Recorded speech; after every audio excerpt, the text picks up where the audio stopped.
నమస్తే, నేను ప్రశాంత్.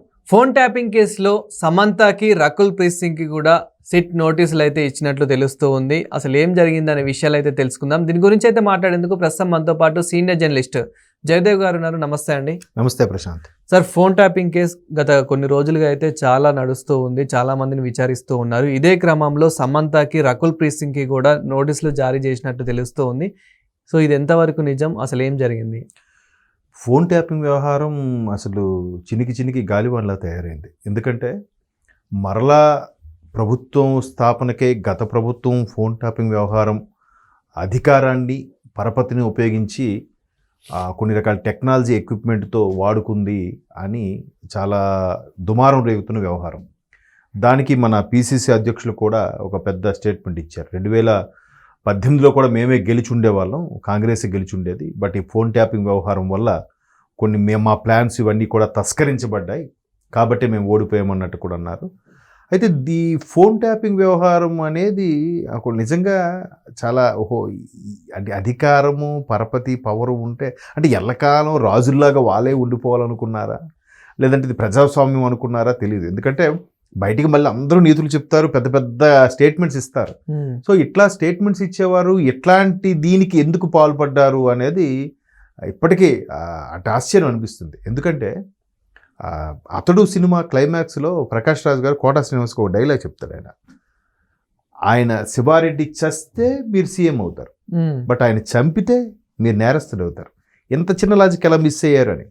అంటే గెలుపు కోసం తాపత్రయపడి ఏదో ఒకటి చెయ్యాలి, వాళ్ళకి ఇంకా మనకు కష్టించి ఒళ్ళుంచి పని చేయాలి, లేదంటే ప్రజల కోసం ఒక యూస్ఫుల్ అయ్యేది ఏదో చెయ్యాలి అని ఆలోచించాలి. కానీ అరే ఇలా చేస్తూ వాళ్ళని వేరే వాడిని రాకుండా తొక్కేసి వాళ్ళు ఏం మాట్లాడుకుంటున్నారో వినేసి వాళ్ళు ఇలా ఇంప్లిమెంట్ చేయాలనుకుంటున్నారో మనమే ముందు ఇంప్లిమెంట్ చేసేద్దాం, వాళ్ళు ఇలాంటి పథకాలు అనుకుంటారు కదా, ఆ పథకాలు మనమే ముందు ఇచ్చేద్దాం అనే ఆలోచన వచ్చింది చూశారు. అది చాలా తప్పుడు ఆలోచన.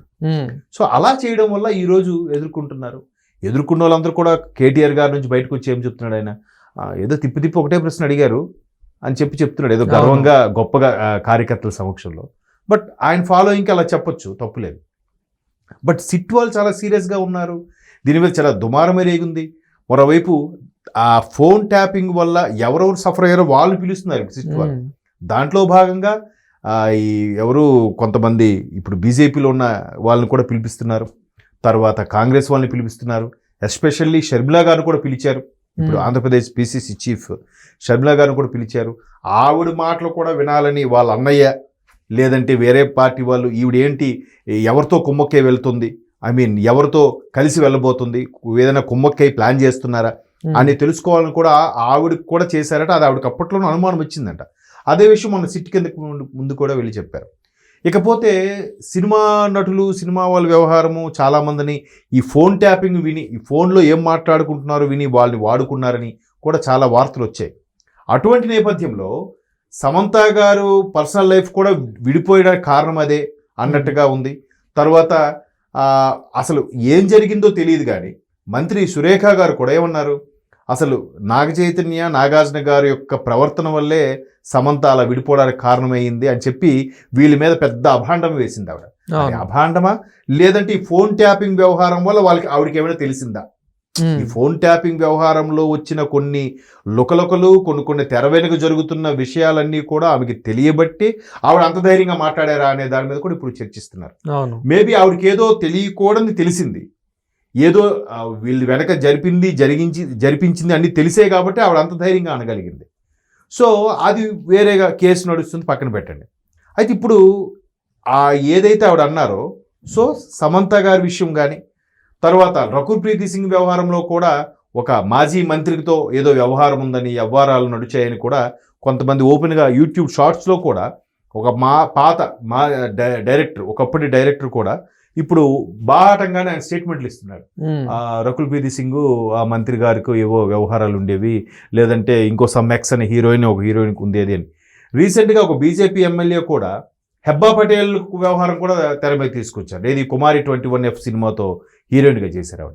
సో ఇట్లా ఉండే హీరోయిన్లు, అప్కమింగ్ హీరోయిన్లు, వాళ్ళు సాధక బాధలు కూడా దొంగచాటుగా విని వాళ్ళు సఫర్ అవుతున్నారు, వారు మనీ కోసం సఫర్ అవుతున్నారు, లేదా అవకాశాల కోసం సఫర్ అవుతున్నారు, లేదా వీళ్ళు వేరే వేరే గ్యాంగుల యొక్క కాస్టింగ్ కౌచ్ కింద ఇబ్బంది పడి సతమతం అవుతున్నారు, ఇలాంటి వాళ్ళు మనం కాపాడి మన హక్కును చేర్చుకుందాం, మన వైపు తిప్పుకుందాం అనే దురాలోచనతో చేశారన్నట్టుగా ఇప్పుడు వార్త అంత వైరల్ అవుతుంది. సో అది నిజమా కాదా అనేది ఇప్పుడు సిట్ అధికారులు మరలా పిలిపించి అడుగుతున్నారు. షర్మిలా గారిని రేపు ఇవన్నీ వాళ్ళు సిట్ అధికారులు ఈ ఆలోచన విధానం కరెక్టే అనుకుంటే హెబ్బా పటేల్ని, రకుల్ ప్రీతి సింగ్ని, సమంతాను కూడా పిలిచే అవకాశం ఉందట. మరి వాళ్ళు పిలిచారు, నోటీసులు ఇచ్చారంటే వాళ్ళ దగ్గర పకడ్బందీగా అయిన ఆధారాలు లేకపోతే సిట్ అధికారులు అంత ఈజీగా పిలవరు. అవును. లేదా అనుమానం వచ్చి దానికి లింకప్గా ఇంకేదో ఆధారం దొరుకున్నా ఇట్లా పలానా వ్యక్తి జరిగినప్పుడు మీ వ్యవహారం వచ్చింది, అందుకు ఒకసారి మిమ్మల్ని ప్రశ్నించాలని కూడా అడుగుతారు. సో మొత్తం మీద ఇలాంటివి అన్నీ జరుగుతున్నాయి కాబట్టి సినిమా వాళ్ళతో ఇప్పుడు రాజకీయాల్లో కూడా సినిమా వాళ్ళ ప్రమేయం ఉండడం, ఆ మధ్యకాలంలో సినిమాలు రిలీజ్కి కూడా వ్యవహారం చూడడం, గత ప్రభుత్వంలో కూడా పవన్ కళ్యాణ్ గారు ఇంకా డిప్యూటీ సీఎం అవ్వకముందు ఒక హీరోగా ఉన్నప్పుడు కూడా ఆయన సినిమాలు రిలీజ్ అవ్వడానికి టికెట్ 10 రూపాయలు పెట్టడం, ఇట్లా సినిమా వాళ్ళు మనల్ని పట్టించుకోవట్లేదు, సినిమా వాళ్ళు కూడా ప్రభుత్వానికి జేజేల పలకాల ఉద్దేశంతో వాళ్ళని కట్టడి చేయడం కొన్ని చూసాం పక్క రాష్ట్రాల్లో కానీ వేరే రాష్ట్రాల్లో కానీ. సో ఇట్లాంటివన్నీ విషయాల్లో కూడా సిట్ అధికారులు ఏం చేస్తారంటే అందరితో ఇన్వెస్టిగేట్ చేస్తారు. ఇప్పుడు ఈ సినిమా వాళ్ళ వైపు కూడా ప్రముఖమైన రాజకీయ నాయకుల వైపు కూడా ఈ వ్యవహారం వెళ్ళడానికి అటు మళ్ళడానికి కారణం మెయిన్ రీజన్ ప్రభాకర్ గారు. ఈ ప్రభాకర్ గారిని ఎప్పుడైతే అమెరికా వెళ్ళిపోయి ఆయన కూర్చున్నాడో ఎవరికి దొరకకుండా కరెక్ట్గా సుప్రీంకోర్టు ఆదేశాల మేరకు వెనక్కి తిరిగి రావాల్సి వచ్చింది. ఆయన రోజుకు ఒక కొత్త విషయం చెప్తూనే ఉన్నాడంట. ఇప్పుడు మీరు ఎందుకు వెళ్ళిపోయారు దేశం వదిలి అంటే, తప్పు చేసినాడు కదా వెళ్ళిపోతారు, మీరేం తప్పు చేయకపోతే ఎందుకు వెళ్ళిపోయారు, ఎందుకు ఈ వ్యవహారంలో ముందు నుంచి కూడా ఏది 2023 డిసెంబర్ 3నో ఇప్పుడో రిజల్ట్స్ వస్తే 7వ తేదీన ప్రమాణ స్వీకారం అయితే 4వ తేదీలో ఆ ఇన్స్పెక్టర్ ప్రణీత్రావు ఎవరో సీడీలు తగలబెట్టేస్తే అప్పటి నుంచి కూడా ప్రభాకర్ గారి వ్యవహారం వెలుగులోకి వచ్చింది. బట్ 2023 డిసెంబర్ నుంచి ఇంతవరకు రాలేదు.